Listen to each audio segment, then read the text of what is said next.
Everyone, welcome to class number 4, Constellations for Individuals 2023. Yeah, give everybody a big wave. Hello. It's good to see you all. I just want to say I'm experimenting with moving around a little bit. Lighting is always tricky, and I just studied the video of my free workshop yesterday, which had these ghastly reflections in my glasses the whole time. And yet in this direction, it seems a little darker, a little less crisp. So feel free to give me any feedback you wish about any of this. Next time I get glasses, I'm getting non-reflective glasses. I spend too much time on Zoom. But it's good to see you all. It's nice to have you. Okay, so the sound is off, the admin is off.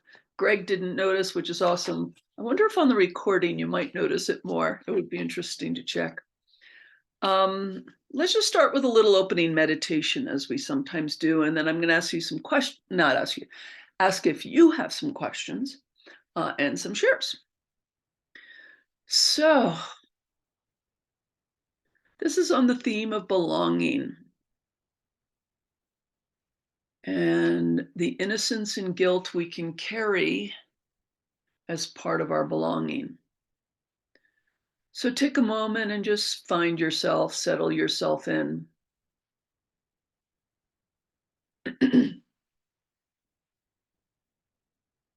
Return to yourself, whatever you've been doing for the last little bit. Come here if you can.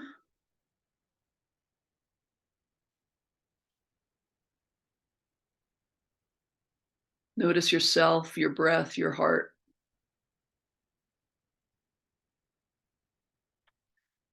And then in the ways that you like to do this, notice your ancestors.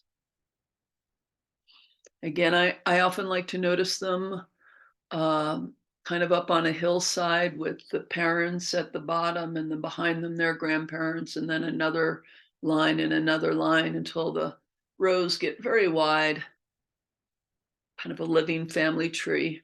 But however you like to imagine and see the presence of the ancestors.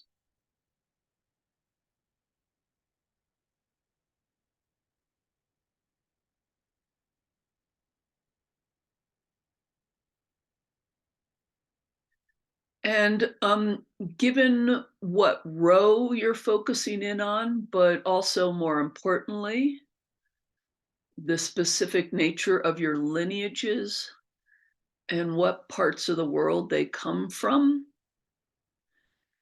allow yourself to notice, again, not in a very specific way necessarily, in a general way, where they have belonged in the structures of their times. Places of war, places of peace, places of slavery, places of pandemic. And you may notice one or two or three of those larger historical contexts that your ancestors lived during.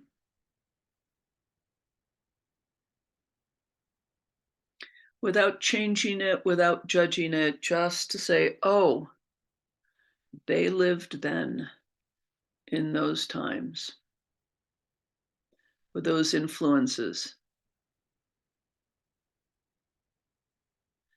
And see those sweeps of history around them, and perhaps the others who either oppressed them or the ways in which their lives were made unfairly easy.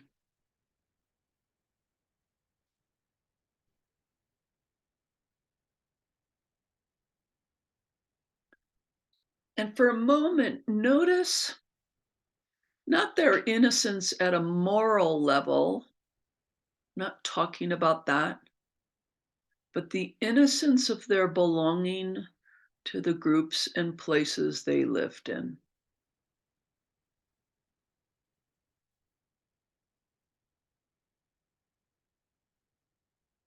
They were those kind of people and that kind of place and that kind of time.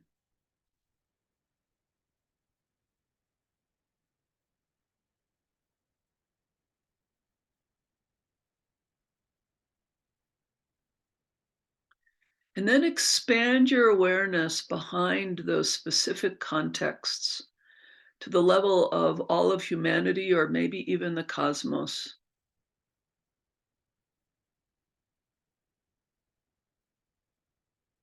And the influence of what we might call a larger context of love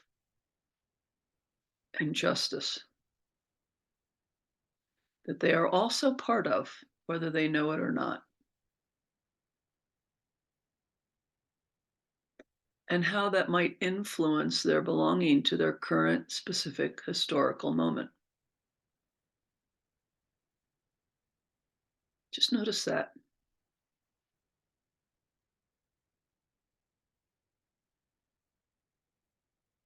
And then notice that all of us here are their children, their descendants, managing our belongings and trying to make choices in our contexts in the light of these histories and of our own historical moment.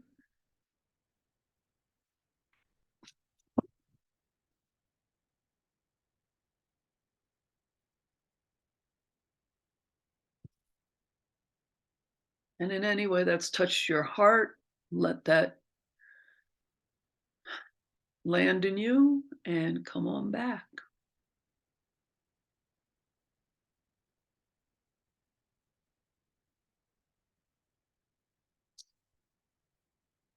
Be interesting to hear from one or two of you. Just anyone who had an experience. Some of you may have, like, you're still sort of getting in and you sort of slid through that, but one or two of you may have had an experience. Just unmute and share briefly.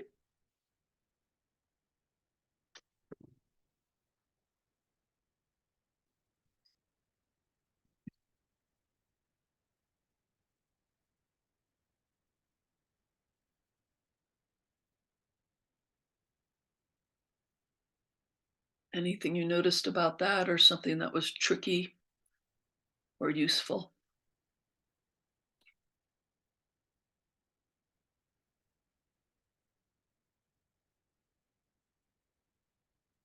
I can say something for me. It's funny, I had been thinking about this just recently anyway, for in another context, and that sense of coming from was very big in me, probably for the last week or so. And so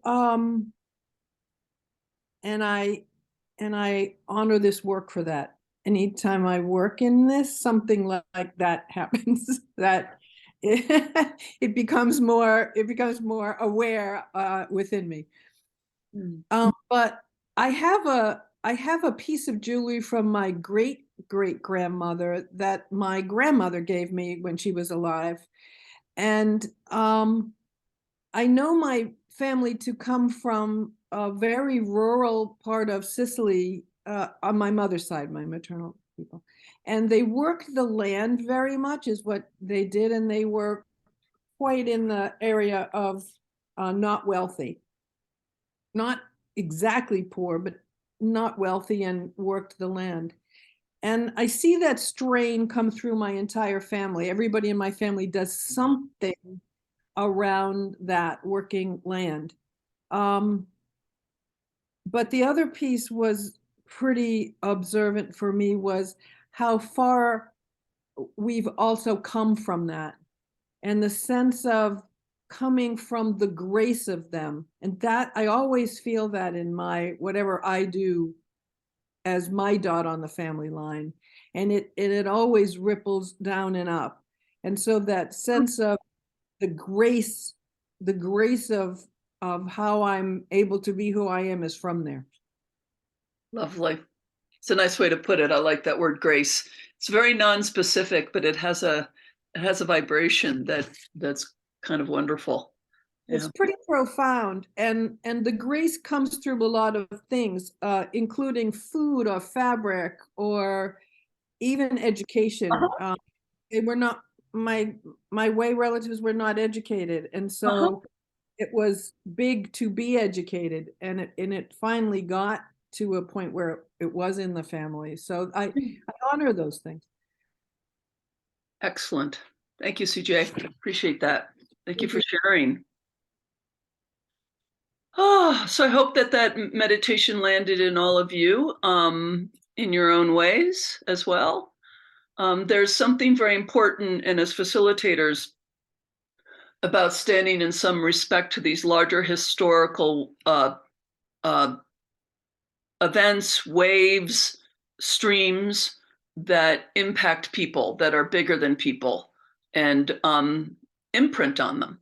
Yeah, for better or for worse.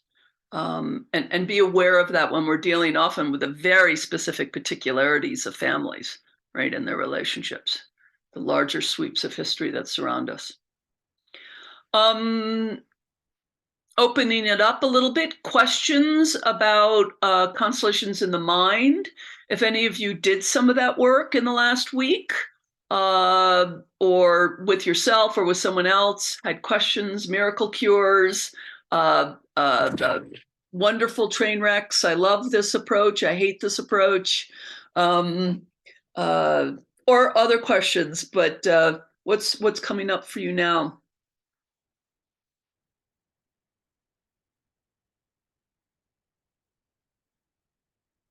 Little question and answer time. Yeah, Susanna. Yeah, the person that I practiced with this week, I felt like she was working hard to choose things as opposed to letting things arise and show up. Do you have a way to help people let go of that kind of choosing? There's two things that come to mind. One is you can just say it, obviously in a very in rapport way. You know, thank you for choosing your brother to be here, but I'm wondering if you're choosing rather than allowing something to arise. So what would it be like if you just waited a little bit and see if something arises or comes? And then you can use some of their own. I mean, if they're familiar with hypnosis or guided visualizations, like you can give people an example, like if I asked you to walk through the forest in your mind's eye and I told you there was a box at the end and there's a treasure in there for you, would you want to decide ahead of time what's in the box, or let yourself open it and see what the unconscious reveals to you? And some people aren't. So a little bit of coaching. This is what I call the coaching piece of facilitating, which can be with representatives in a room. Coaching is part of what we do because not everybody does this all the time, right? So that's one thing. The other one is I go back to and this is something that y'all can do a little, if you haven't been exposed to hypnosis, you don't need to be trained in hypnosis, but a little bit of exposure to how to help people move into trance can be very useful. Again, slowing down your voice, lowering your voice, softening the edges of your voice. Uh, so, so as you're in that space and you're thinking about that issue with money, if you take a nice breath and allow something to arise, what shows up? It might be a little surprising. Yeah. Now, this is a skill set. I wouldn't imply that all of a sudden you should know how to do this. Although you've all been exposed to it here and there, even like in commercials and stuff. We've all, or TV shows, yeah. But that helps people move out of the brain state of left brain thinking linear into a more relaxed, trance-like, willing to kind of follow you and allowing things to arise. So you can play around with that a little bit. Also, as I said last time, specificity. So they say, I see a fire. Oh, that's interesting. What color is it? How big is it? Is it a little tiny fire or is it a conflagration? Yeah. If you were to wonder what was fueling the fire, what might that be? Right? Specificity helps deepen the trance. more sensual details. You can even, if you really want to go for it, things like, what does the fire smell like? Now we're starting to get into some different sensory channels. So the simplest, lowest hanging fruit is slow down our voices, lower, and that often by itself is helpful enough to shift people into a slightly different state of consciousness, because that's what you're talking about. They actually don't let it go. They move into a slightly different state of consciousness. Yeah. Yeah. Yeah. It's like stop thinking of a pink elephant. It's very hard to stop thinking linearly and verbally. We move into a different consciousness. Yeah, that gets easier. And there's a guy, Ilya Dado in London. He's trademarked hypno constellations, which I find very interesting that it's been trademarked.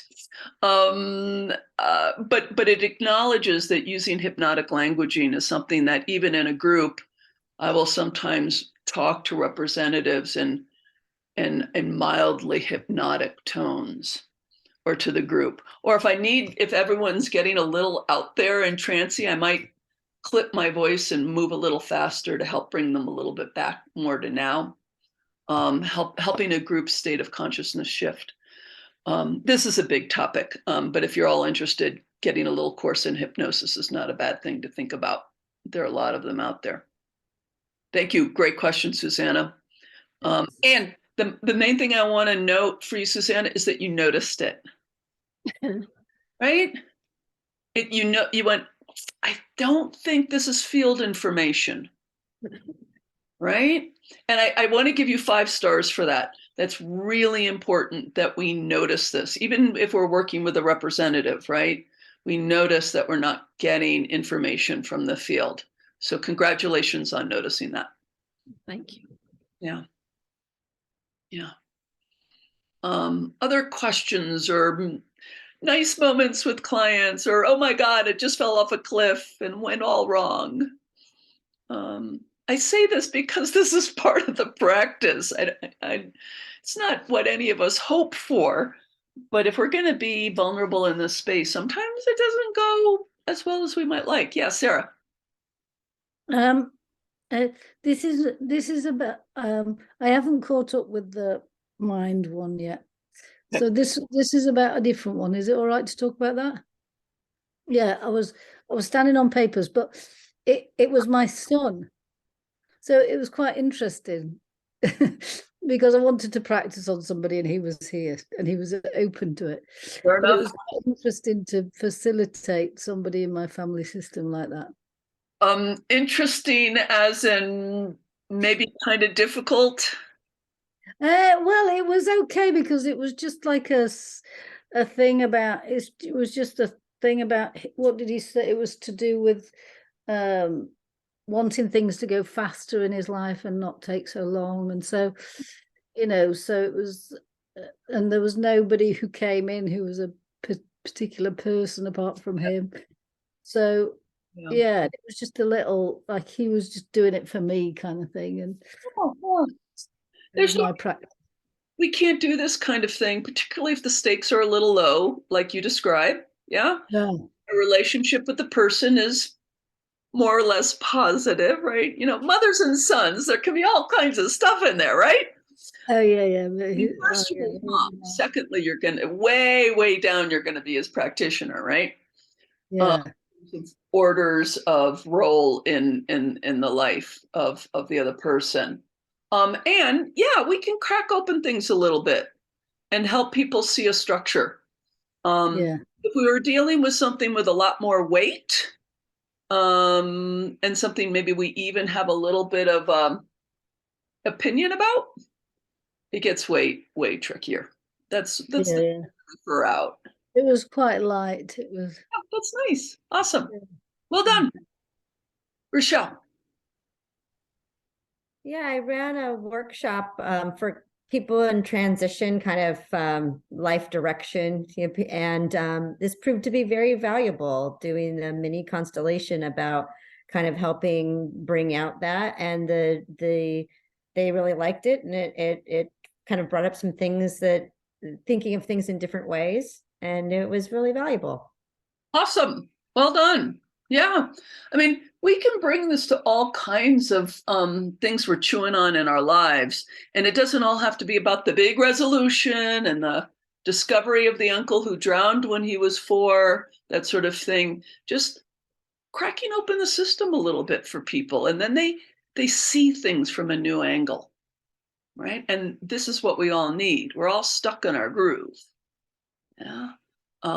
So excellent. Any other questions or comments about what you're learning, or who here went, Constellations in the Mind is my cup of tea, loved it. Okay, Nia's on board with it. Excellent. There's always 2 or 3 of you, particularly if you've already been doing some hypnosis, that sort of stuff. Yeah. Anyone like, I never want to do it again? We got a couple of those. Okay, good. That's fine. That's just fine. You're learning your strengths and working with them. Yeah. Any other comments or questions before we move into our material for today?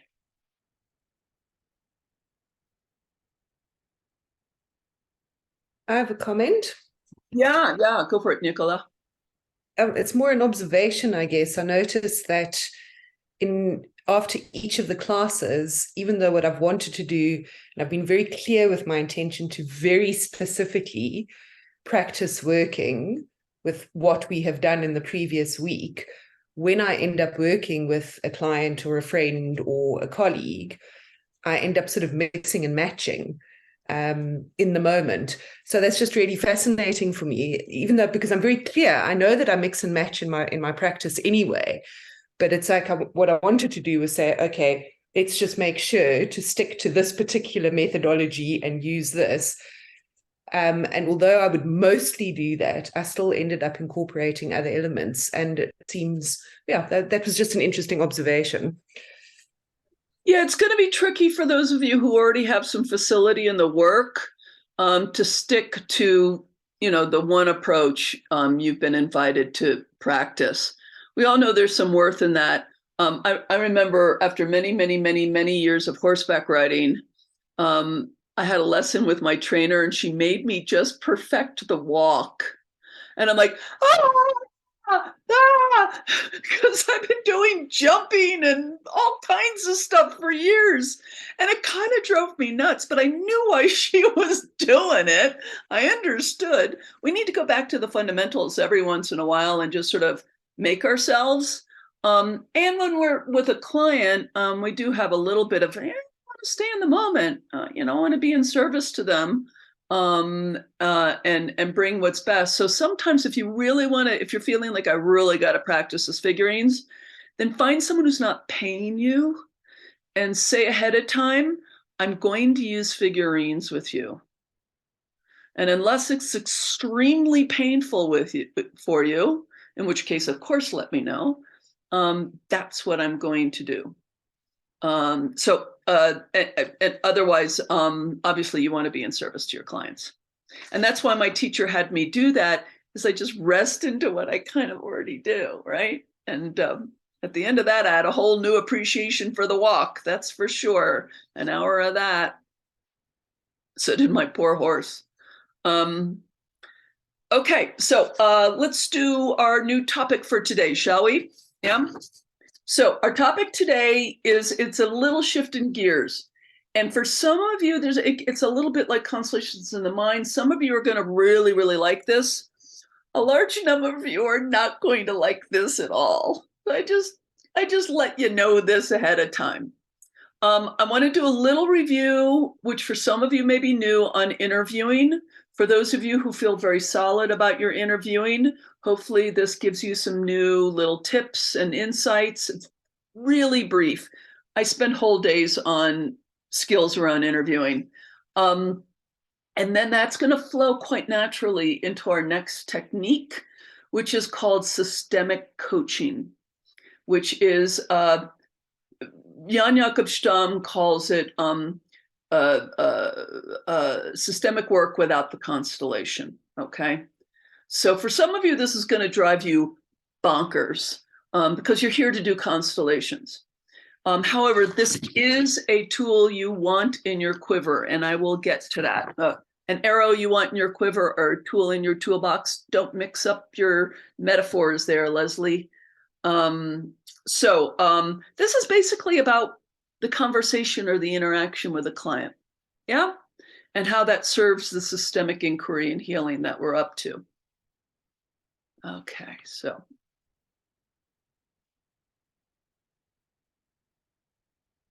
So I'm going to just start out with a few slides on interviewing. So 3 goals of a good enough interview, and my students know good enough is something I'm very fond of, applied to all kinds of things, the good enough constellation, the good enough website, the good enough interview, avoiding letting the perfect be the enemy of the good, one of my favorite sayings, but also what is enough? There are inadequate interviews, right? Even if it's just a 3-minute interview, which is sometimes all you have in a workshop, right? So establish rapport with a client to feel, as they say in psychotherapy, the therapeutic alliance, yeah? Feeling like we're up to something together and the client feels basically safe with you, in good hands, right? To clarify the issue, what are we constellating? Something with weight, as Bert Hellinger puts it, and have enough information about the client system to start. And the length interview varies tremendously with the needs of the situation and the facilitator's experience and preferences. Some of you have been trained in traditions where basically you don't do this much at all. Yeah, the client says, I have depression, and you get started. Yeah. Bert Hellinger, I saw him turn to a client and say, give me one word. And in one case, the word was suicide. And in another case, the word was addiction. And then he started constellating something. Most of us need a little bit more. Yeah. Particularly if we're working one-on-one. If the mother committed suicide when the client was 4, but we never find that out, there's a halfway decent chance we're not going to have great rapport with the client, just because it's such an important fact in the client's life, right? Yeah. But again, if you're in a large workshop, it's a day-long workshop, you're going to do 6 constellations, they're going to have to be very brief. When I am doing one-on-ones, I spend the first 30 minutes or so interviewing someone, okay? What's too much story and what's just the right amount? Now, there's no answer to this question, but it's worth noticing there's too much story and there's not enough story. Yeah, those are both true. So we need enough of the client's current version to be in rapport. We all need to be heard. I've seen this error with new facilitators. They keep kind of cutting off people because they feel like it's too much story and they lose all their rapport because the person just doesn't feel heard or seen. So you need to avoid this, yeah?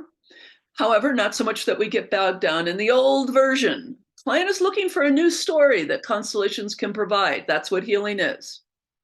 And just a little note, my observation, newer practitioners cannot interrupt and redirect as much as more experienced ones.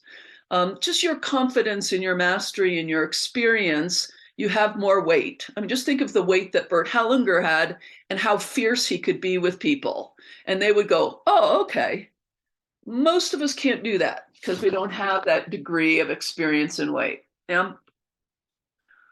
So what's the process? Before you even start to interview, connect with your ancestors and your clients. Just notice they come from someplace, you come from someplace, and these 2 systems are coming together for a little while. And then find your empty center. This is old facilitator language, constellation language, which my definition is say yes to everything in your system, in their system, and everything that is. This is not approval. Okay, it's just saying, oh, this is. Yeah? Make a connection, Be appreciative of your client and what they bring. That's starting to build rapport. Yeah. Hi, I'm so glad you're here. I heard Judy referred you. How's Judy doing? Yeah, you ready to get started? You know, stuff like that. Then, first thing is you're going to clarify the client's issue.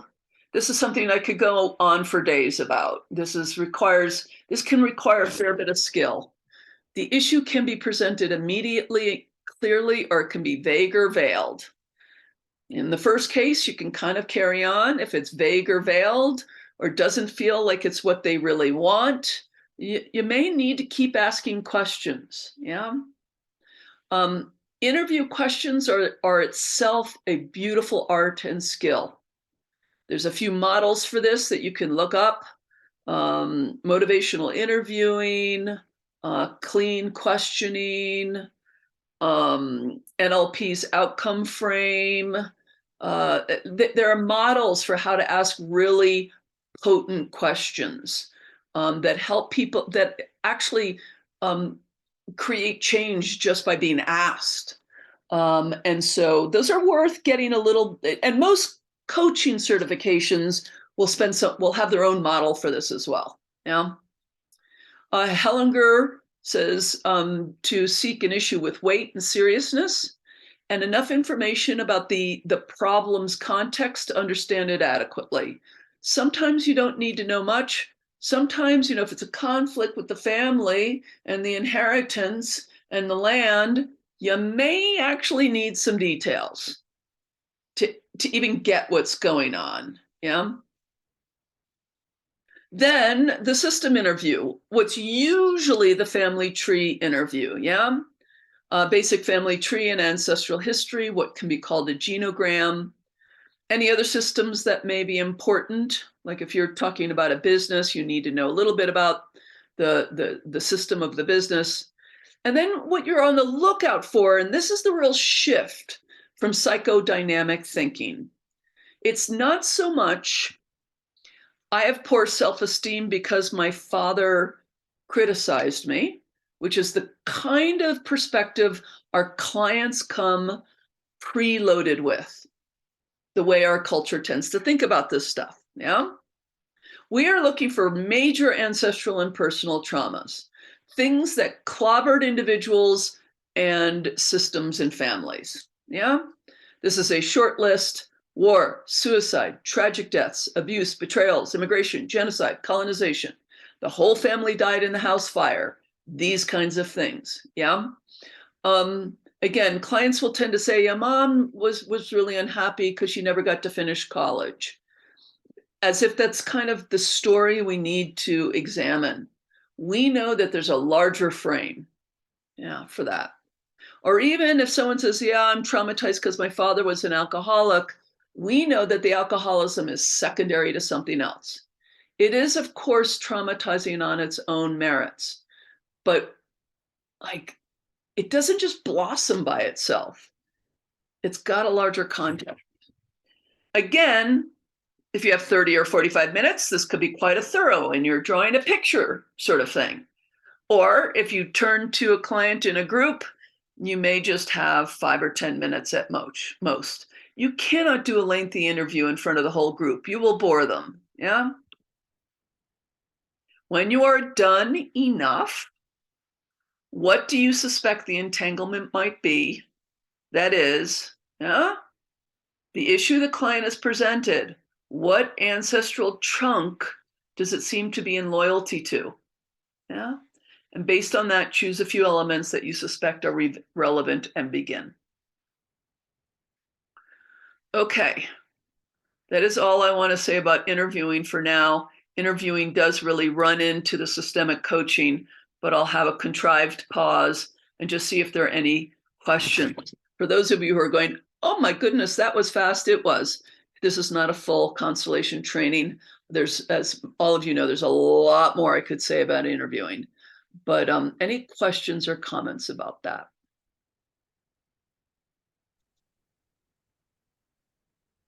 Yeah, Gregory. Since no one's raising their hand, I'll ask a quick one.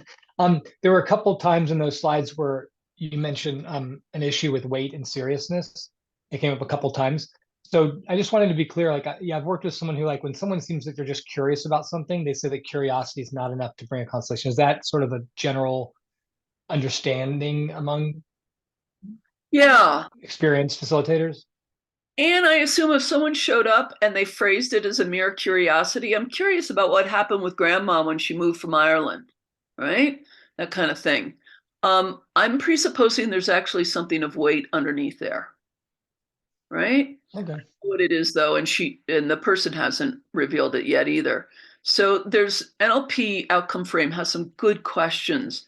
Something like, excellent, thank you. Wow, that sounds important. So if we took a look at your grandmother's journey from Ireland, what do you think would be important about that for you now? Mm, mm. Okay. So coaching them through this curiosity a little bit, Yeah. to see if the question is revealed or the issue becomes revealed a little bit. I mean, if they're spending the time and the money with me, there's something at stake. Probably. There's something they want. Yeah.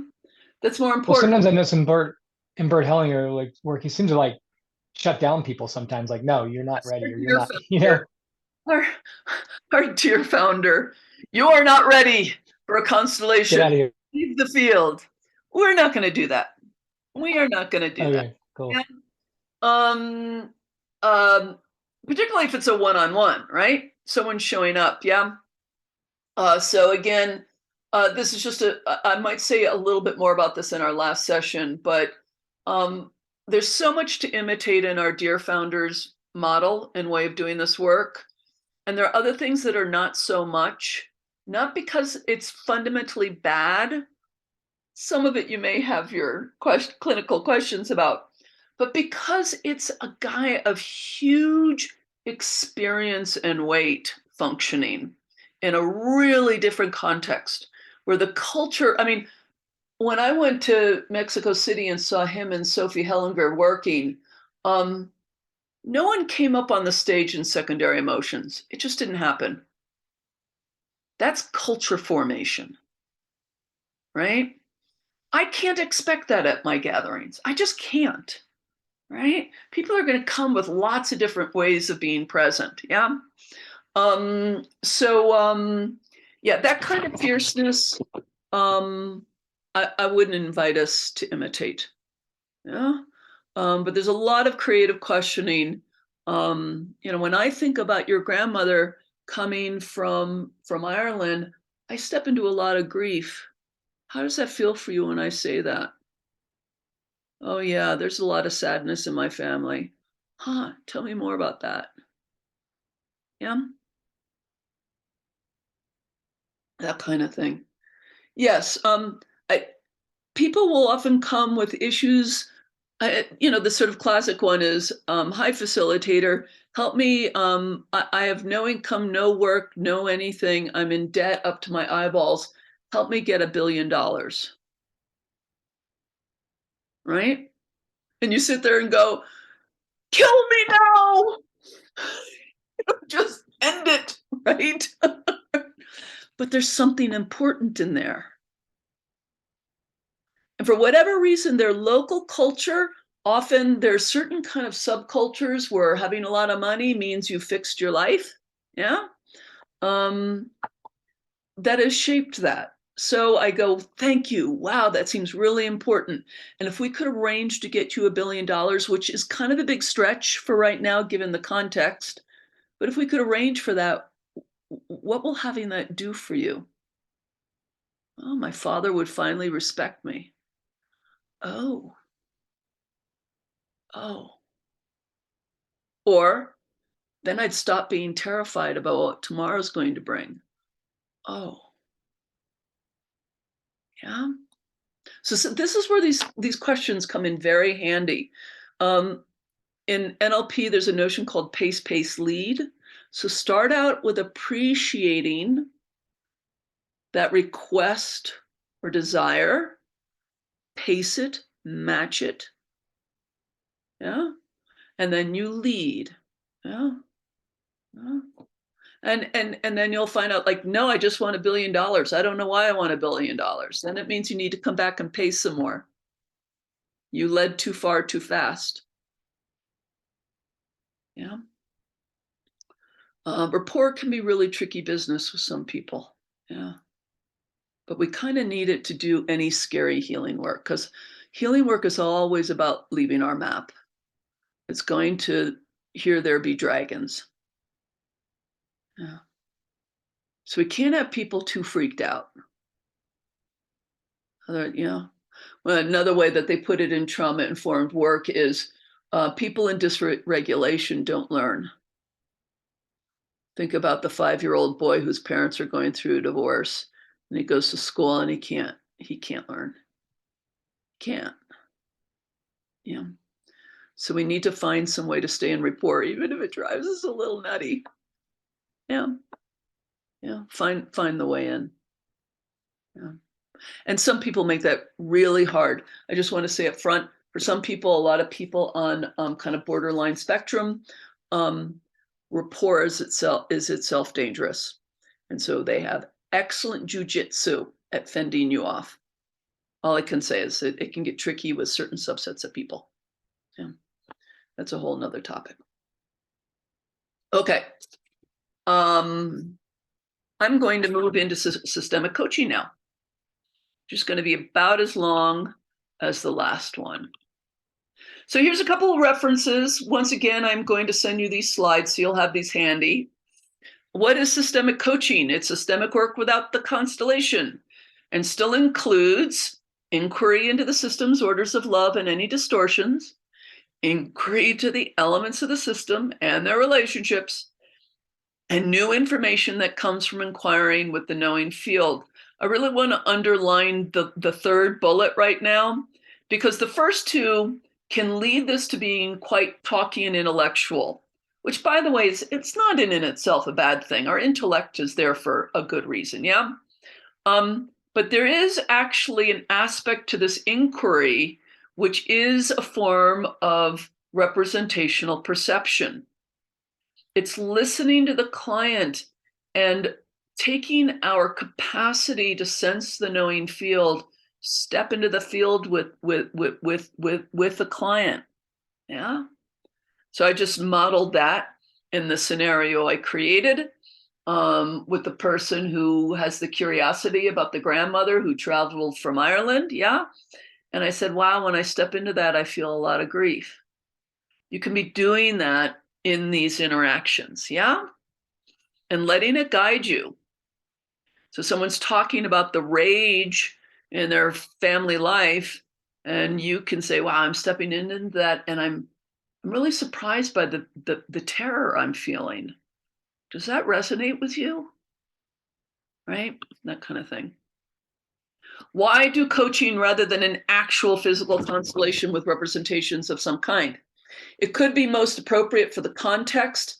Often in organizational contexts, you can't start representing with anything. Yeah, it makes people too vulnerable. Yeah, and it's not appropriate to the fact that people's jobs are at stake. Yeah, or sometimes psychotherapy. Yeah, maybe the client hasn't come to you for a constellation. They just heard about you and how terrific you are, and they don't even know what a constellation is. And yet, systemic insights seem to be what they need. And then the other thing which I run into is a new client doesn't seem ready yet. Needs more connection, conversation, reflection. I've had clients who've been absolutely happy spending 2 hours venting and having me just grunt empathetically. Now that's not systemic coaching, but sometimes that's where people are. Yeah.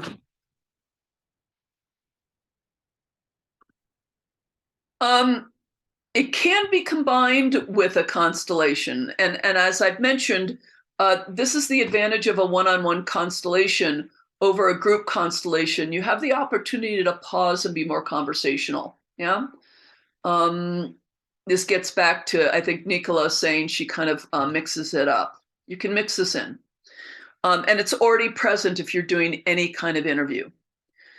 Constellation work can be included more subtly in the context of a conversation. short bits of using their imagination or helping them to create a systemically informed story about their family past. This is something I've often, if they come from a mixed race family, they have a real sense of being, one of these and one of those, like Japanese and Mexican or something. Yeah. And they have a high level of identification with the Mexican side of their family, but not the Japanese side. Yeah. In conversation, I can help them start to notice, whoa, your Japanese ancestors who were in Japan before World War II. I just imagine them for a moment seeing you here in America and proud of you. Yeah, just that kind of thing. Yeah. And people start to open to both sides of their families. It can also be a downside of this approach, can get too intellectual and insight oriented. And as I've already implied, it can require some additional skills if it's mostly what you're going to do, like the kind you can get via coaching certification training. If anyone here feels like you're going to be doing a lot of this, and you don't have, say, NLP or hypnosis, or certain kinds of trainings that involve how to talk to people, sometimes co-counseling is a good skill set. You might, if Constellations is all you have, you could consider some kind of coaching certification. So I just threw out here some examples of systemically informed questions, invitations. Obviously, this is not exhaustive, right? But if none of this is going to be surprising to you, yeah? Because this is the framework you all are thinking in now, yeah? But now we're doing it more in the context of a conversation, yeah? So let's just say the issue is something with food, okay? Overeating, something like that. Where else has your ancestry dealt with food-related issues before? Either starvation or sudden loss of the farm, or having food at someone else's expense. You can give examples, yeah? Or the next one, what if your overeating, your compulsive eating is connected to your ancestors' past suffering? That is, what if this compulsion is connected to loyalty and belonging? Yeah, you've just reframed something for them. Very frequently, these kinds of issues, people are beating themselves up. It's my personal problem that I'm not having enough willpower over. Yeah, I've just expanded the frame a little bit.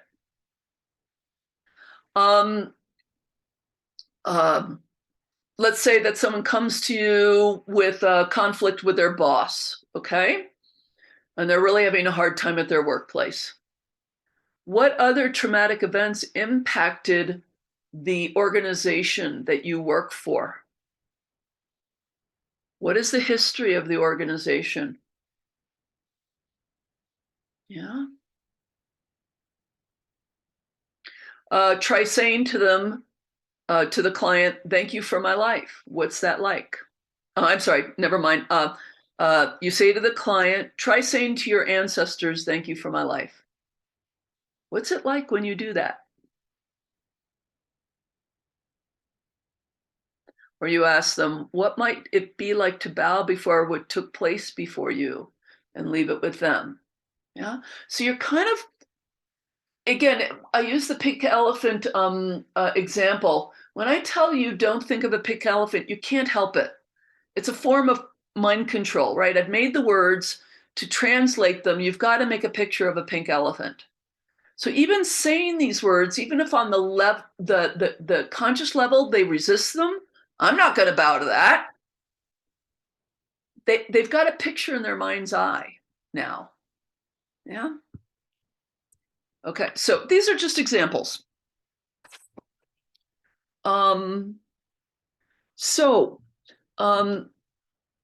Very few of you are ever going to do this purely by itself. I'm going to invite some of you to try doing that today and see how that goes for you. But this is uncomfortable enough for some of you that I'm going to give you a little bit of a way to bend the rules. But before we get into the practice, thoughts or questions about this? This is actually a very useful tool to have in your toolkit. I promise you, you will have clients where you will start a constellation and they will just kind of fall apart. It doesn't have enough boundaries. It's too weird. It just, so you're just going to have to keep talking to them. But you want them to have something constellation-y, because that's what they came to you for. This could be very powerful. It is also, by the way, I think I missed it. Wait a second. Where was it? I lost it. I lost this is an important slide. Here we go. This is really important. Models and contexts, of course, if you are a coach, if you're going to become an executive coach, a business coach, a life coach, that would be a context. Integrated into more conventional constellation work. I've mentioned this, integrated into other modalities like psychotherapy. But this bullet is the one I really wanted to share with you, chair work.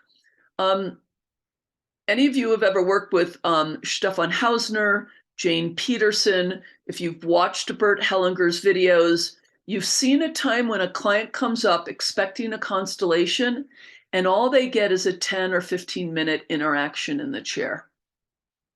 But they leave totally satisfied. It's a constellation without a constellation. This is what I'm talking about here. It's very powerful stuff. I once saw Bert Hellinger do something that blew my mind. Now, I can't imitate this. You can't imitate this, but it gives you the potential for how powerful this can be. The client came up, sat down. The clients knew to not say anything until they were invited to speak. There was always a lengthy, very pregnant silence before Bert would speak. And Bert is feeling into the system and just building that bond without saying anything. And then he turned to the client and with great dignity and stillness, he said to the client, "It's over." I had tears coming down my cheeks. The client had tears coming down his cheeks. The client nodded and walked off the stage. Now, most of us are not going to be that efficient. But you can see the power of not even setting up a constellation. It's still a constellation. How many times have you just started talking about the interview and the client says, the constellation's already started. Yeah. Okay. Somehow that slide got skipped. That was an important slide. Comments, questions, or thoughts about this? We usually have a couple of people who work in an organizational context who are excited because this is very useful for them. But any questions or comments? Yeah. So the practice is. I'll get to explaining the practice in a moment. All right. Don't worry about that. In fact, I'm going to do my normal demo first. Yeah. And then if you still have a question, let me know. Yeah, Susanna. Yeah, I was going to have a conversation with somebody who's interested in doing the work. It seemed like it'd be a good place to plug in some of these practices just as a intro. Absolutely. I do little 30-minute free consultations with new clients, and I'm doing a little bit of systemic coaching. And often by about 20 minutes in, they've told me a little bit about their issue. I've inquired just a little bit into it. I've given a couple of impressions, and they're going, "Oh, wow, I never thought of it that way." And I'll say, we're already doing constellation work. Now imagine that problem. Does it feel the same way? It's a little different. Yeah. So you'd be doing your interview kind of intro, answering questions and interview, and then once you get established, you'd start framing it in systemic ways for them to. Yeah, and in a 30-minute consultation, I'm also answering questions like how much I cost, how long are the sessions, the kinds of nuts and bolts that people need to hire you. So it's a very short interaction. And sometimes I do have to interrupt people because they want to tell you the whole story. And that's not what a consultation is for. That's what a session is for. And so I often say, just what's the cliff notes? What's the main thing that you're hoping I might be able to help you out with? That's a very good consultation question. What are you hoping I can help you out with? Yeah. And then they'll say, my daughter she was doing so well in school, and this year she started failing. Anything happen in the family? I mean, that's a basic interview question. I mean, it's sort of a low-hanging fruit, obvious question. Not that I know of. Huh, that is interesting. Give me just a couple of words. What's she doing? Huh? Well, and then I'll say something more systemic like, well, we don't know what's going on, but you and I both can feel something else is happening and we don't know what it is. Boom. Huh? And then I'll say, and if you want to do a session with me, I would help us find out what that is. Right? So I point towards the paid work. Yeah. And then in the beginning of the 2-hour session, that's when I do the formal inquiry into the issue and my family tree or problem context interview, depending upon what's needed. Yeah. Excellent question, Susanna. Yes, these are excellent for those of you doing free consultations, discovery sessions, whatever you call them, which I very much recommend for those of you trying to build your businesses. Little systemic coaching is an extremely useful thing. Yeah, because you don't want to start doing a constellation and a little freebie. Yeah.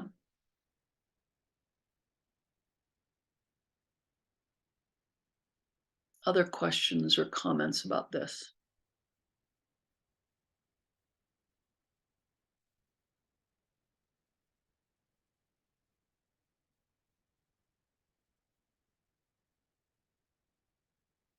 Anything? Okay, let's take our break until 5 after, and then we'll come back and, someone start thinking about whether you would like a demonstration systemic interview or conversation.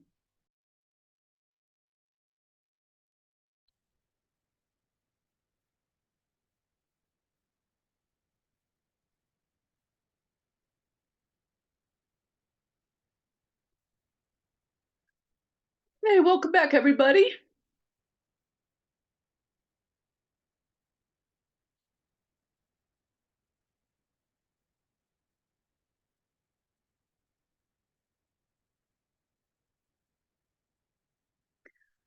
So, who would like a little constellation work in the form of some systemic coaching? Again, the requirements are a relatively simple system. You don't mind being recorded, and you feel okay about some partial work. Yeah. So who might like a little systemic coaching around something that's going on? Nia's got her hand up. Anybody else?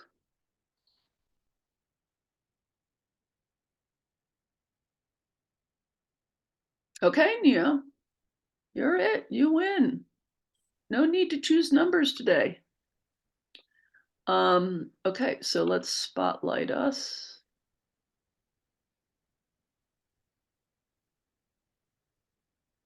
The spotlights worked for me. Yay.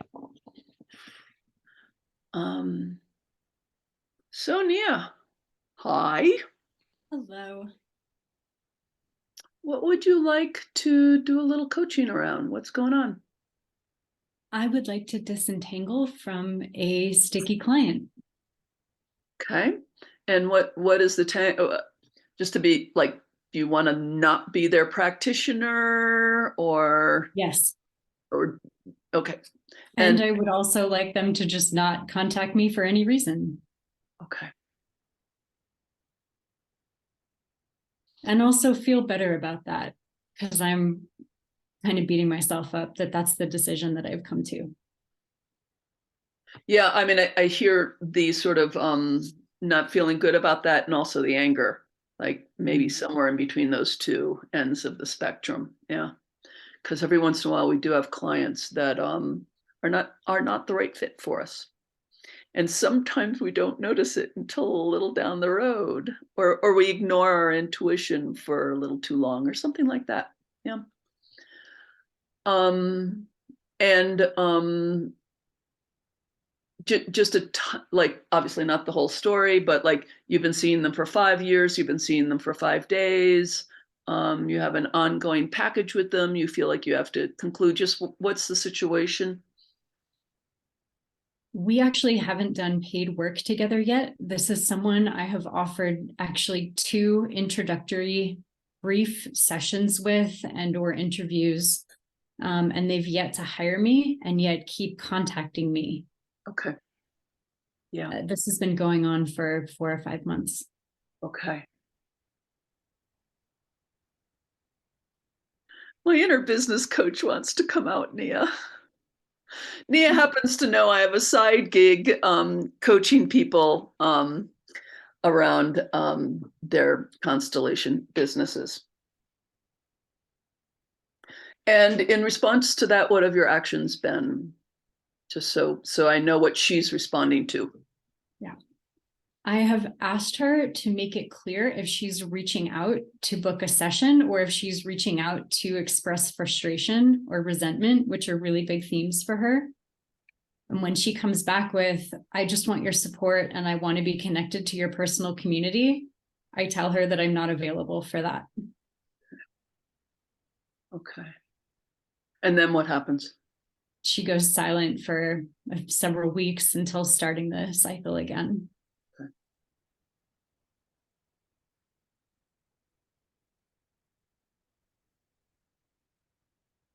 So just as a 1 moment's worth of ordinary coaching for the whole group, an ounce of prevention is worth a pound of cure, in terms of policies and practices around this stuff. But I know you know that.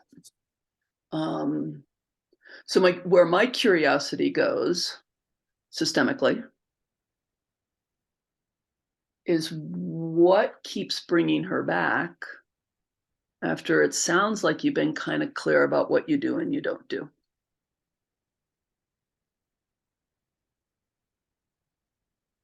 And when I step into that, it's like I get this deep sinking feeling right sort of here in my sternum. Boom.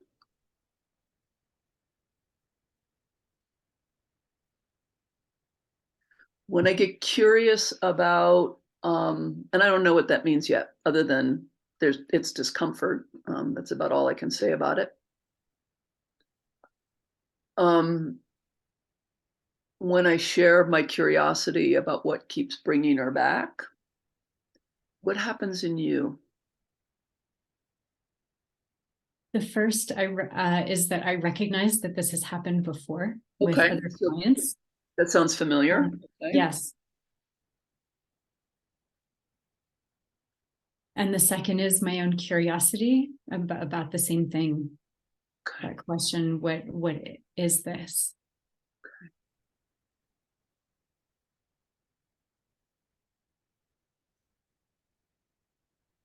And you said you have basically 2 outcomes. One is to kind of release this, to end the relationship, to the degree there is one. And then secondly, to feel okay-ish about it.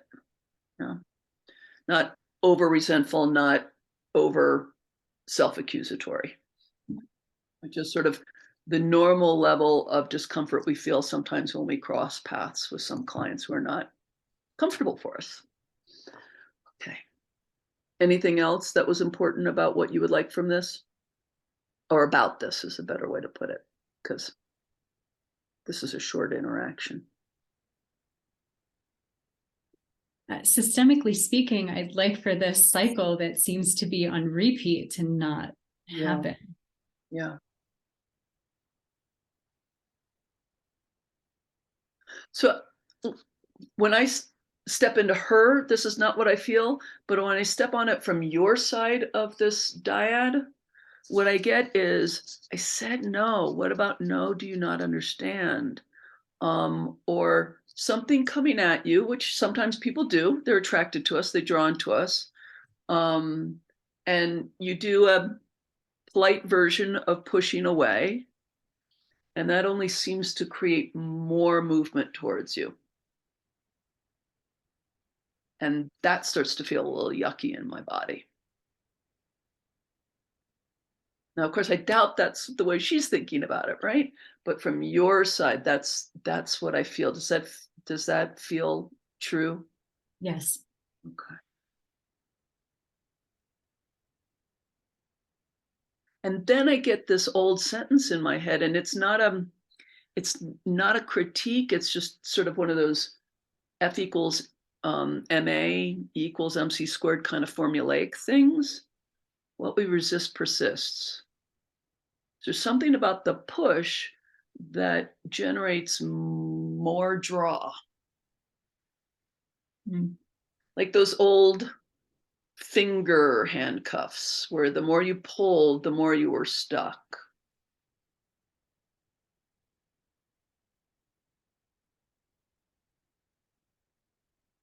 And then at some point as a kid, you figured out, oh, I need to relax it.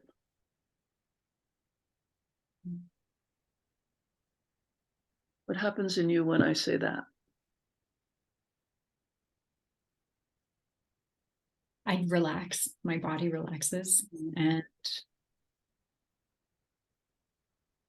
I feel curiosity about what I can relax about this, whether it's this dynamic or this particular relationship. Yeah. So I literally had this conversation with my good friend Volker a while ago, and it stayed in my head. He'd said, I'm finally learning the difference between no and no. And I'm like, oh, teach me about that one, please. That one's tricky. Yeah.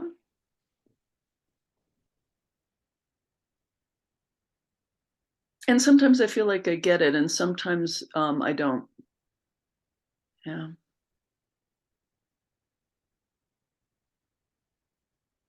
And then there are times with clients, I know I should do the no, and I try and figure out the email that looks and feels like a no.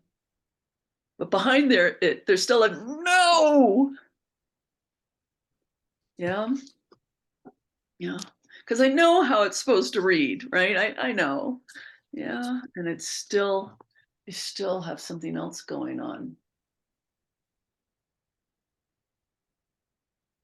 So how does all that land for you when I say that?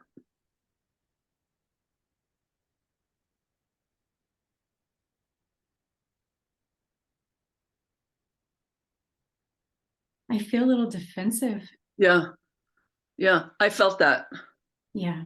Yeah. So I want to make friends with the part of you that's scared of her.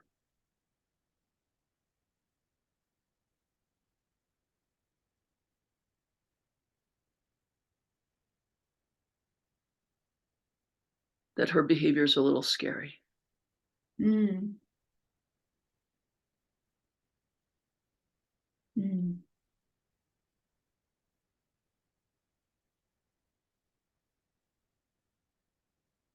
And if someone's legitimately scary for us, stalkers and the like, yeah, a slightly manic no is like way understandable, right? Like, yeah.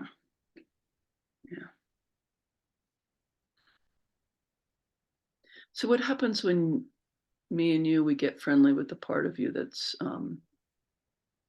feels a little scared?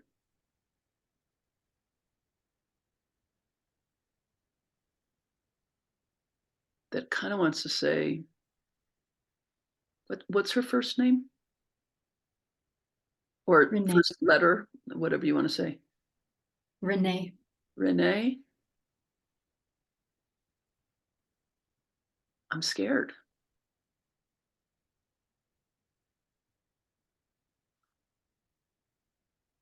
Kind of scared of you.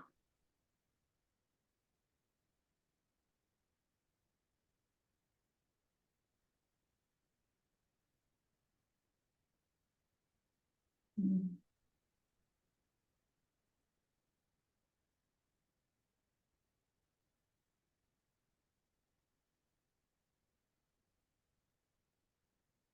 What happens? I'm sitting with the weight of that and examining it for like truth and where that truth exists in my psyche and in my body. Because there's like a glimmer of like acceptance and understanding, and then there's like a lot more of that defensiveness and a lot more of that anger too comes up. Yeah.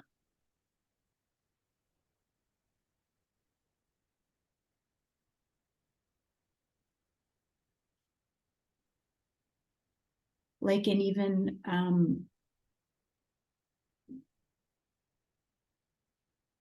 like this defensive competitiveness where it's like I could take her.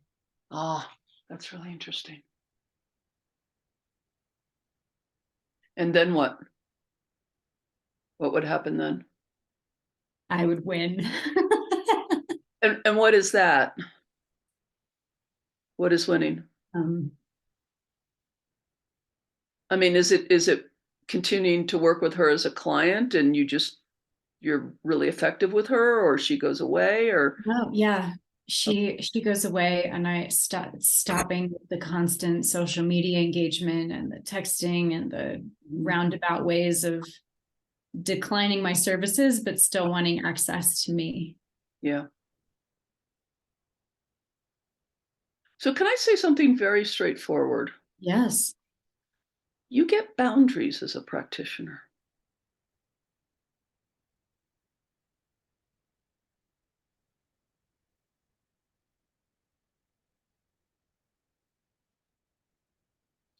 No. Yeah. No.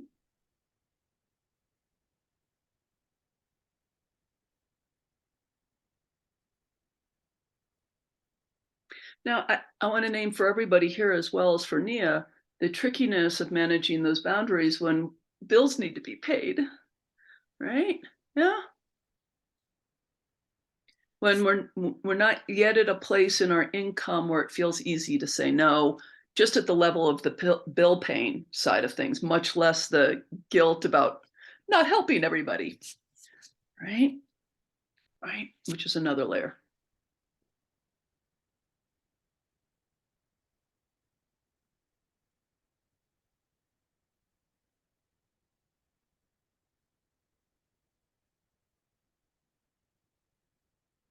And I also want to say to everybody here, my apologies. We are in the trauma business.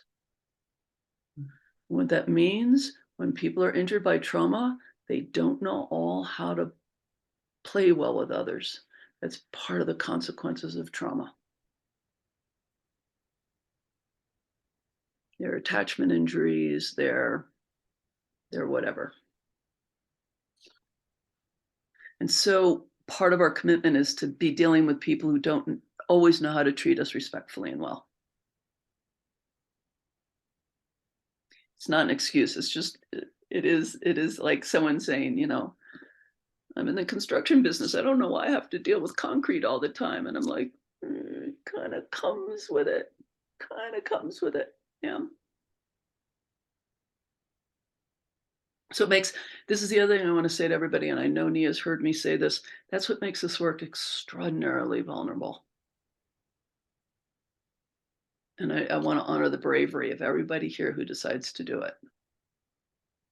Not quite as brave as the surgeon the first time they have to cut into someone's skin, but it's getting pretty high. Yeah.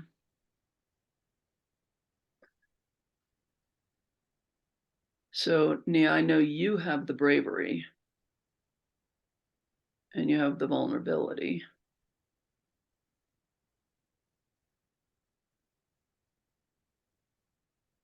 And you also get the really clean, simple no.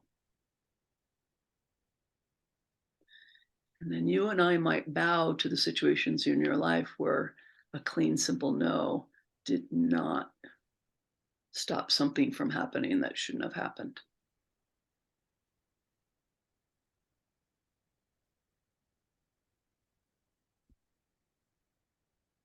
Either to you personally or to your ancestors. Where really someone said no and someone said, no, I'm doing it anyway. And it had big consequences.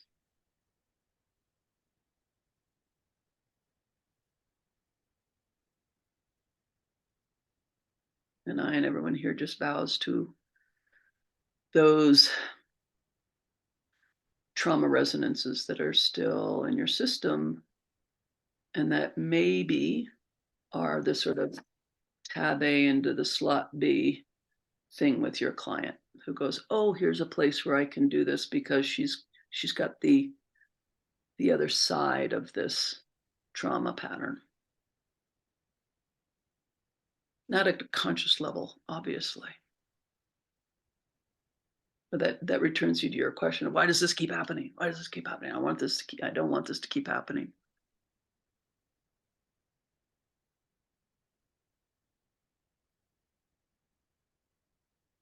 So tell me how you're doing right now. What are you noticing?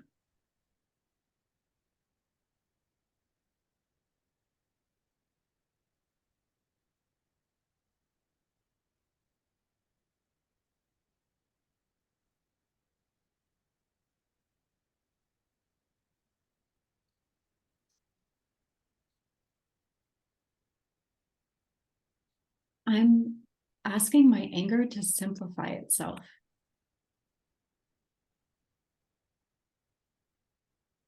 What you've said about a simple no was quite significant.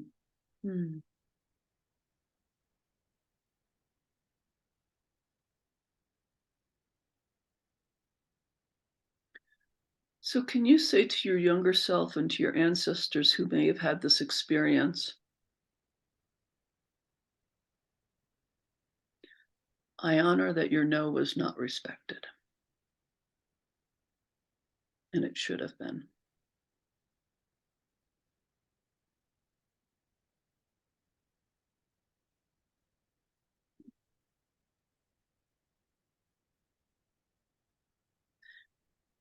I honor that your no was not respected. It should have been. And I ask your blessing to find my own simplified no for a different circumstance.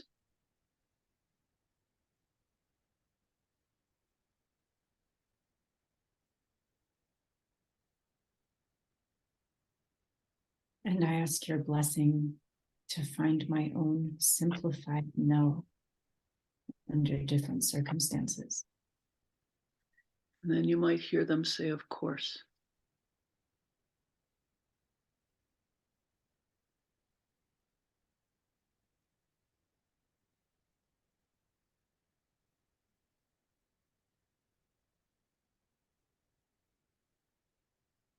Leave it with us.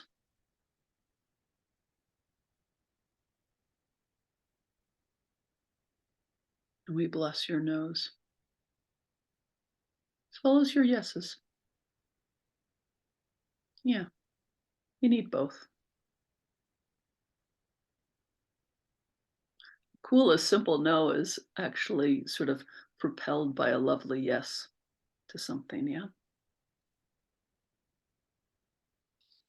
Both to yourself and to the other person, like, I really hope you get the help you need. It's not me.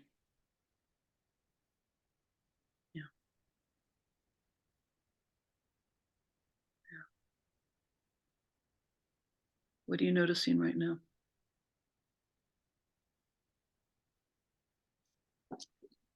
That's pretty much verbatim my latest draft to this person.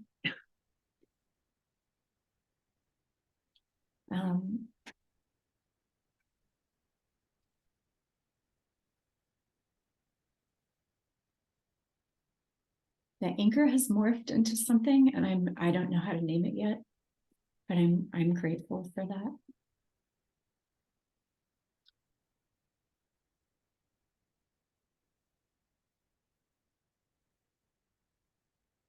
And I'm grateful for the presence of those who came before me. Hmm. Hmm. Yeah.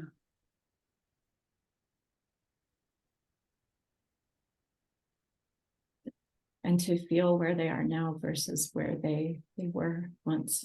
Yeah.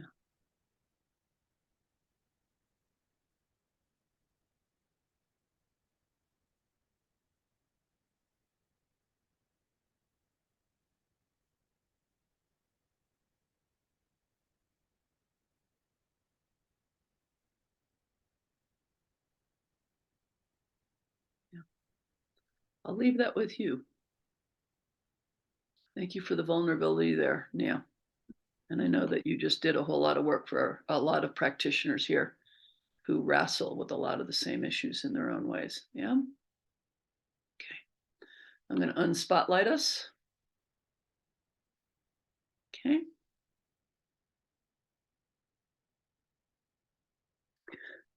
So the careful observer will notice I was doing a bunch of things in there. There were a couple of places I was very glad to notice a few places where I could really like, this is systemic coaching sort of a moment. You know, when I asked Nia to think about her own personal history, ancestral history, and how it might have situations, actual events that might have reflected this. Yeah, that's a real systemic coaching kind of a question. Yeah. Also inquiring or feeling into the dynamics of what turn out to be a dyad, which is a kind of a system, right? It's a system. And there are other things I was doing there. I was doing a lot of working on my rapport and my connection. I moved away from it. I came back. I moved away from it. I came back a couple of times. The careful observer may have noticed that. Asking questions to understand the situation a little bit better. Has this been going on for years, days, that kind of thing? And then even, and especially Nia has the context, so she did it kind of automatically, little snippets of constellations in the mind. Yeah, kind of stuff. Some healing sentences, a little bit of stepping in. Yeah.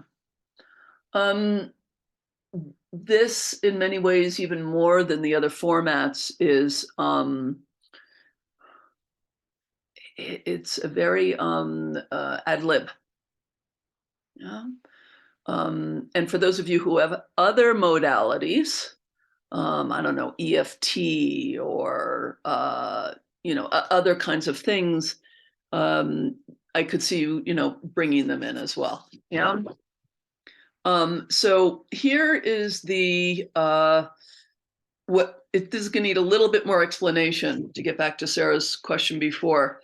So I'm going to put you into pairs, and I'm going to ask if there are questions in a moment. But I'm going to put you into pairs. Decide who goes first, the normal kind of thing. Same thing as usual. Please choose a simple system for the sake of your fellow facilitator, just so that you don't have to spend the whole time trying to figure out the situation.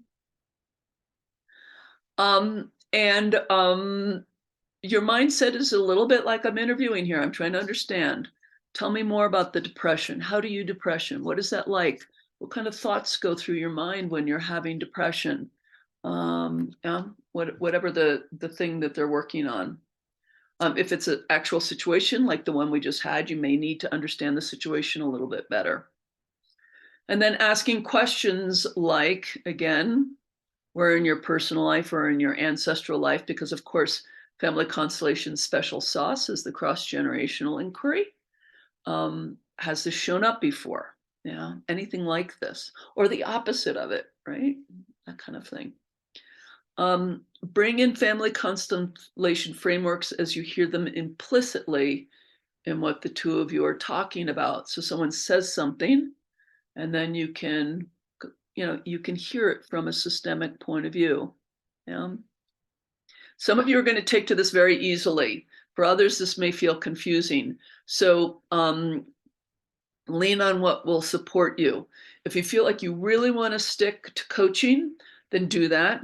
But I'm giving you a pass this time, back to whoever said this before. Like, I have a hard time just doing the one thing. I'm not going to make you do the one thing today.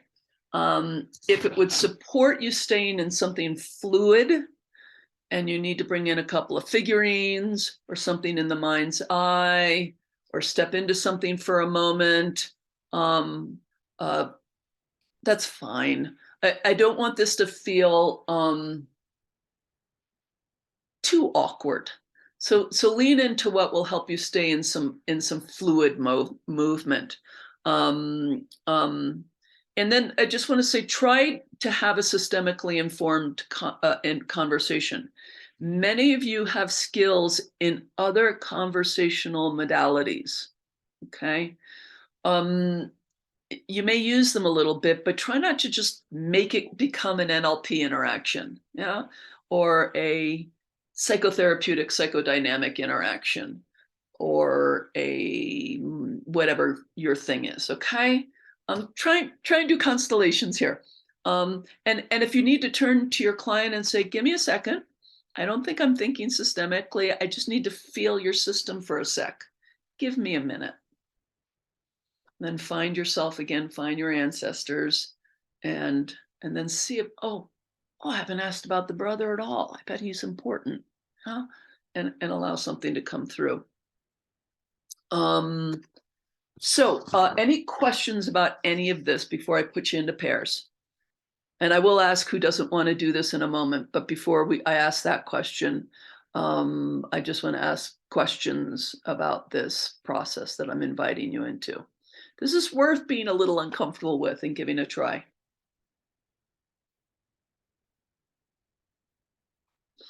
Who has some questions or observations about this process? Sarah, were your questions answered?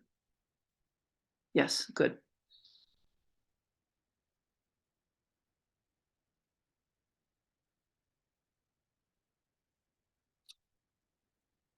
Okay, Heather has mentioned that she doesn't feel up for partnering today. Anyone else prefer not to be partnered today? Hannah, okay. Everybody else on board? Again, oh, Nicola, yes, what's up? I'm happy to facilitate. I'd prefer not to receive today. Is there anyone who would like to receive? I don't know, Nia. I don't know how you're feeling about receiving a second time. I feel okay. Okay, you're fine. Anybody else feel like you would just like to receive? Intisar, I see you unmuted yourself. I'll take that. You'll take that. Okay, so I'll put Nicola and Intisar together. And again, I can't predict at this stage whether there'll be a threesome or not. If there is, 20 minutes each.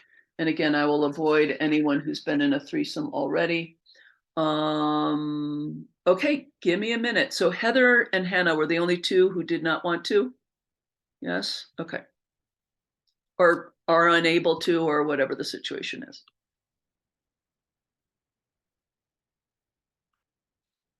Okay, so we need to put Nicola and Intisar together.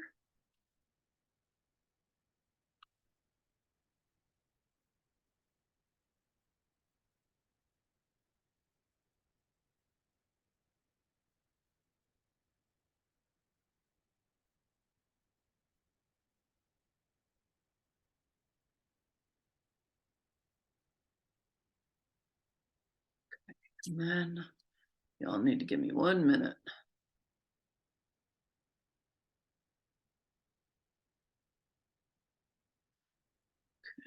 Hannah and Heather, once again, you will get an invitation. And then I'm going to just see if there's anybody. Just want to make sure.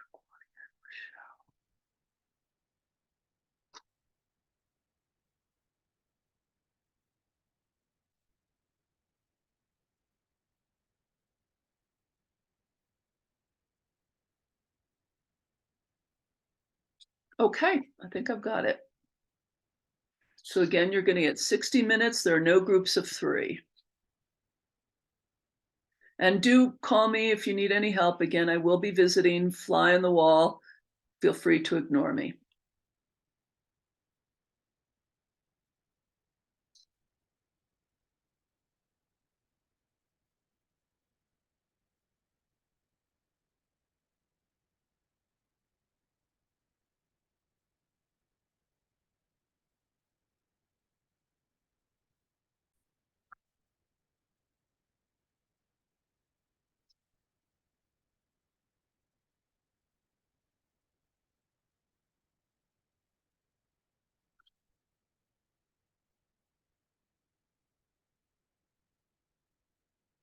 Okie dokies, there we go.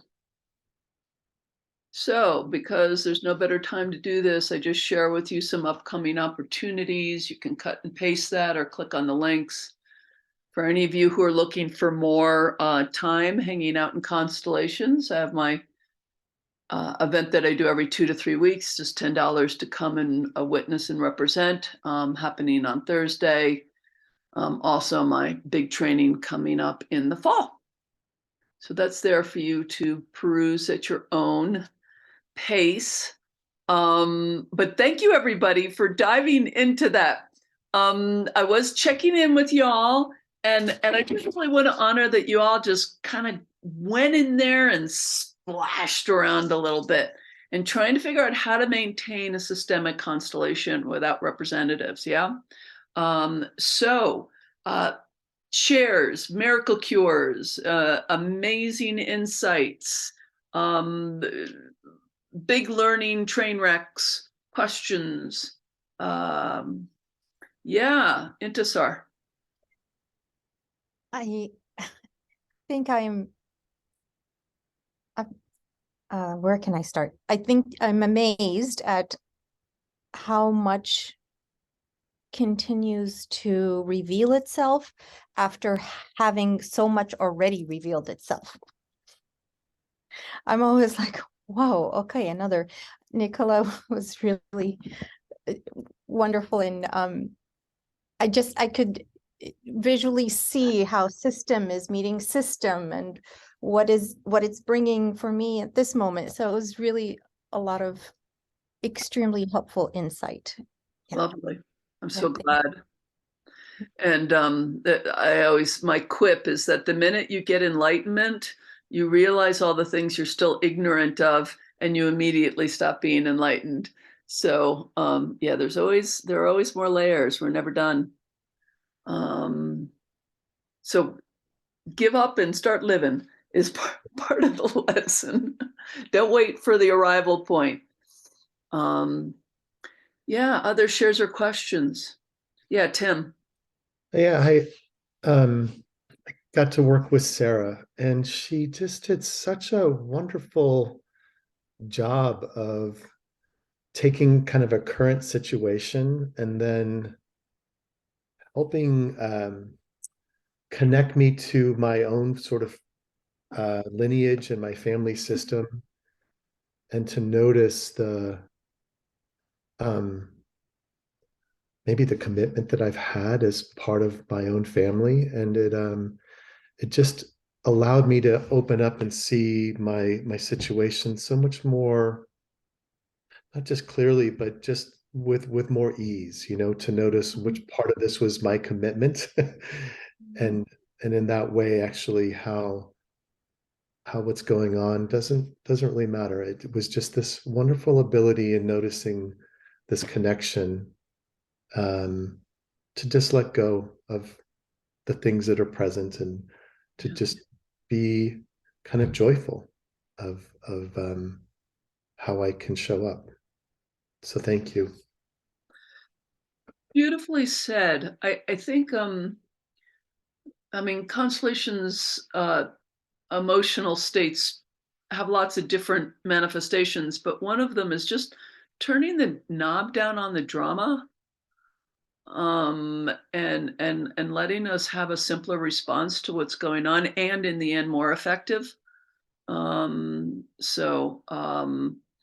And by that, I don't mean a lessening of the seriousness or the weightiness, if that's part of the situation as well.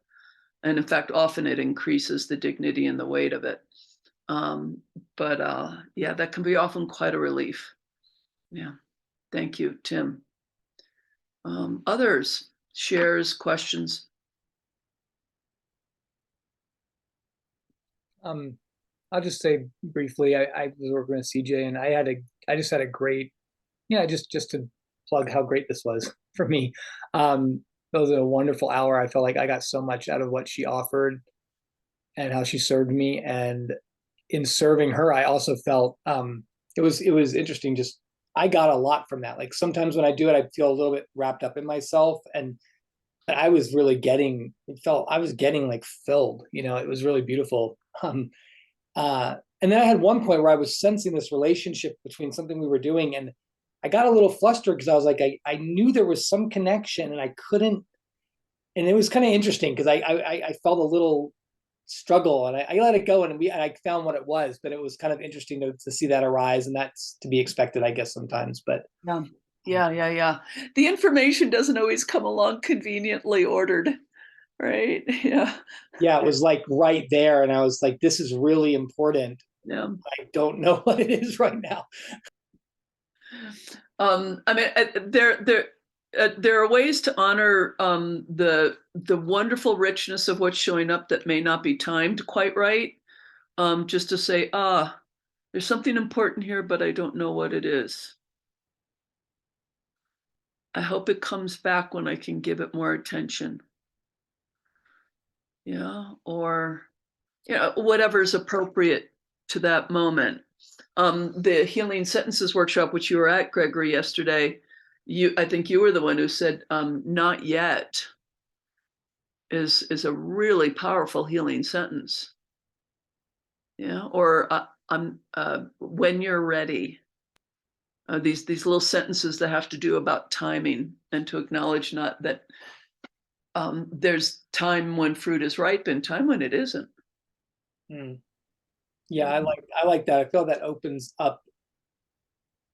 Yeah, a little. Yeah, that's true to what is, and it opens it up a little bit. Yeah. It helps us evade blame around, oh, I failed, or especially at the end of a constellation, if it's still a little messy, and we can all feel there's something still out there, but we're out of time tonight, or we're all tired, or whatever it is, just to say, there's something more here that's important.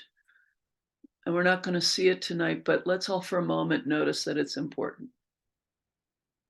I just really like that. I just want to say again, just inside myself, there was a tension, but it just feels like what's true is to be really honest about what is, like, okay, I'm not getting it, but there's time. It just is really, it's so great now to see how like naming what is. Yeah. Like it's so great. Yeah, and it's like looking at the baby who's crawling and not shaking your finger at it and going, why aren't you walking yet? Right? Yeah. So, thank you, Gregory. Other questions or shares? These are very rich.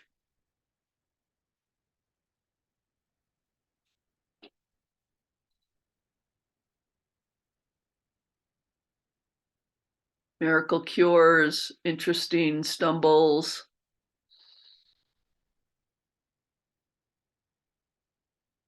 Yeah, CJ. So thank you, Greg, right back at you, actually. But the interesting thing for me is the magic of the pairing. There's still magic in the pairing of these things, because as the work goes, it's sort of like both people are helped in a healing process. And so I thank you for that. However that happens, it has an amazing part to it. I'm wondering, I'm trying to formulate the question, but it's of all the things there can be in the question, how do you that's where I was having the difficulty was, well, there's like these many things that feel or come into the knowing field, but which one is the one? Yeah. So I'm going to invite you to drop that question, because that places so much pressure. Either you're finding the right one or the wrong one. And if it's the wrong one, right? I don't know if it was in this group. I sometimes get confused who I've said what to who. But a big part of the facilitator's job is editing.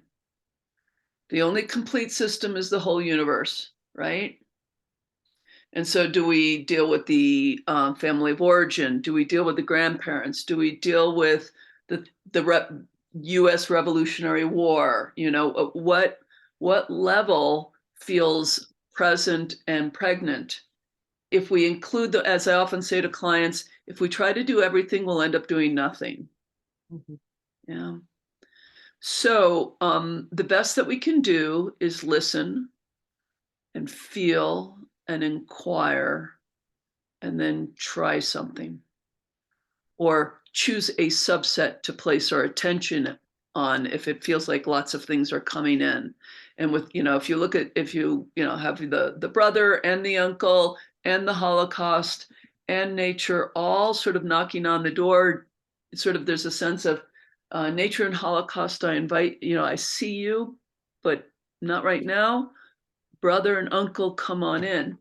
And then the work you're doing will confirm if that's helpful or not. Oh, now that you say that, yes. Yes, because what happens is something happens, whether I think it is the thing that needed to happen or not, but something happens to the extent that the person feels helped. Yeah, or you'll bring in the brother and the uncle and everyone goes, and start to get distracted and bored, right? And you're like, there is no energy here, as much as it makes logical sense to look at them. Yeah, let's go back to the Holocaust. And then everyone wakes up, right? So, and I want to say that still doesn't mean that the Holocaust is the right one and the brother and the uncle are the wrong ones. Different facilitators will listen to the same client and lead different constellations, and that's fine. That's fine. I do want to, I think it helps us as facilitators and just in life generally, if we can drop the frame of the right one or the right direction or the only direction. Yeah. There's just trying something and then responding to the feedback. Trying something and responding to the feedback with our own peculiarities and preferences and strengths and weaknesses and what's contextual. I have 4 representatives, I have 40 representatives. We'll shape these things as well. We'll have a lot more fun if we drop the frame of how do I know if I've chosen the right ones. Thank you. Yeah. And to pay attention when it's very clear that we've chosen the not so best ones, because the constellation will kind of, it'll start to tank. Yeah. In ways that are fairly straightforward. Like Susanna early on, talking about the client, just knowing that the client was inserting roles rather than allowing something to emerge. She could tell the difference. She might be able to not tell us how she knew the difference, but she knew the difference. And we have the same ability to notice when we're off course in a constellation. And then we slow down and go, what am I missing? What am I missing? The sister. How did I miss the sister? Right? Yeah. So yeah, thank you. I want to pick up on the other thing that both you and Gregory mentioned. The healing that comes with being a facilitator, being thrust over and over and over again into leading people in the systemic perspective about their lives instead of the, is it my fault or my brother's fault, right? That kind of place we end up in, to crack it open and help them see the larger system that we're doing our tango in the middle of, right? This is not something our culture teaches us to do naturally. And so the more we do it with our clients, the more we can bring it to our own life challenges. Yeah. So that when we get in our conflict with our sibling, we may spend a little time personalizing it, trying to figure out who's to blame. And then we'll start to go, what else is going on here? Yeah. This is useful for daily life. There are cultures that mostly think systemically. And ours is not one of them. Yeah. So yes, when we do it for others, we can start to do it for us again. Other comments or questions or shares before the end of our evening or afternoon or morning or wherever you are?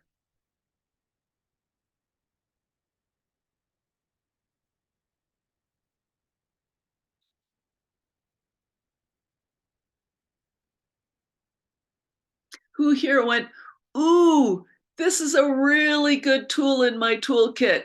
I'm really glad to have this available. Yeah, yeah. And who went, yeah, maybe not. Maybe not my thing. Let's set up some representatives. Right? I prefer setting up representatives. It's just useful to have handy when you need it. Yeah.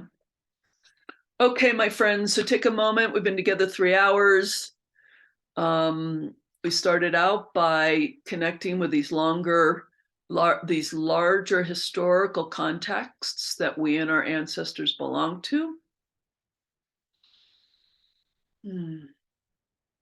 We had some questions about constellations in the mind.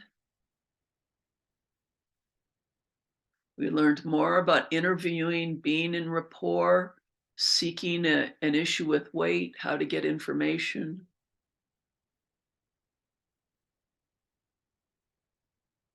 Learned a bit more about systemic coaching, how to have conversations that are really systemic.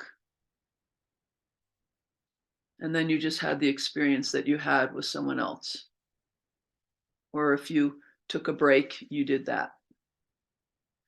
So allow an image or an aha or a question or a gift to come into your heart, your takeaway for today.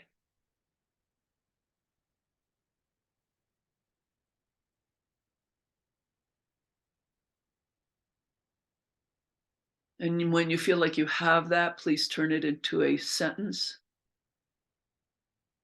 short sentence.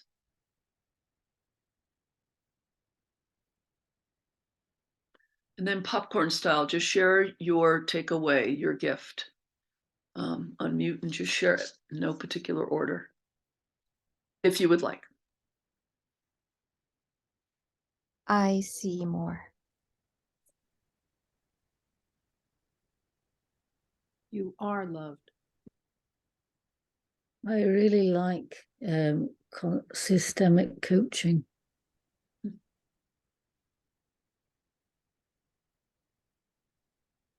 Having a fire up my arse. It is safe to be seen.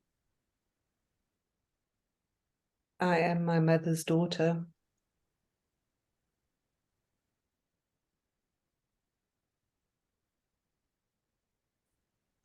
There are lots of right ways to do it. Bring in a resource. Courageous ancestors. I have room for all parts of me.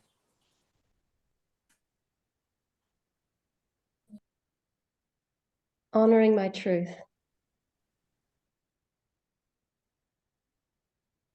That's enough for now. I'm just feeling thankful for being able to do this work. That's where I'm at right now.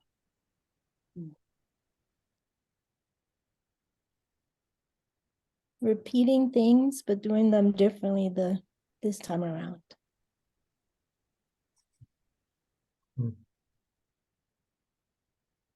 Seeing the bigger picture.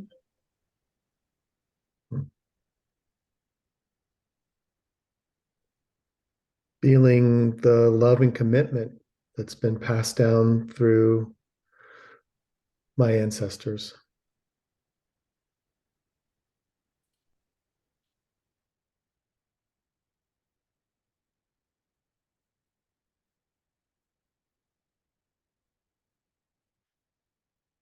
Anyone else?